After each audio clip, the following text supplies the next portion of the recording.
es là? Je suis Isabelle Hopi et je viens présenter mon premier roman, L'homme qui n'aimait plus les chats, paru aux éditions du Penseur depuis mars 2019. Oui, bon d'accord, c'est bien gentil tout ça, mais pourquoi ça s'appelle L'homme qui n'aimait plus les chats? Alors, ça s'appelle L'homme qui n'aimait plus les chats parce que c'est l'histoire d'un monsieur qui raconte son île et tous ses copains qui vivent sur l'île avec lui. Et surtout sur cette île, ils ont des chats qui sont libres d'aller un peu où ils veulent, quand ils veulent. Un jour, ces chats disparaissent, comme ça, sans laisser de traces. Et l'administration arrive sur l'île et les remplace par des chiens avec une jolie laisse, mais il faut toujours les appeler des chats. Et cet homme-là qui aimait les chats, ces chats-là qui en fait sont des chiens, il les aime plus tant que ça. Mais de quoi ça parle? Ça parle de la manipulation par le langage.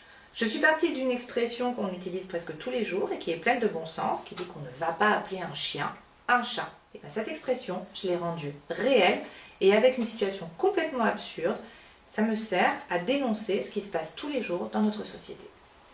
Est-ce qu'il y a des images?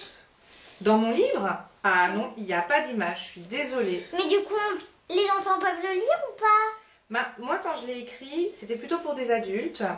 Maintenant, je me suis rendu compte que les jeunes aiment beaucoup le livre et puis aussi qu'on peut le raconter aux enfants. Ils comprennent parfaitement en fait, ce qui se passe dans ce livre quand on leur raconte. Et qu'on leur explique un peu, bien sûr. Quel est ton personnage préféré? Alors, c'est un livre qui contient beaucoup de personnages, toute une galerie, et puis ils sont tous assez hauts en couleur.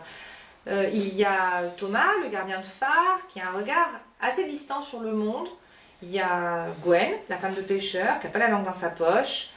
Sergueï, le poète violoniste, qui a fui le printemps de Prague et qui est empreint encore de son esprit révolutionnaire.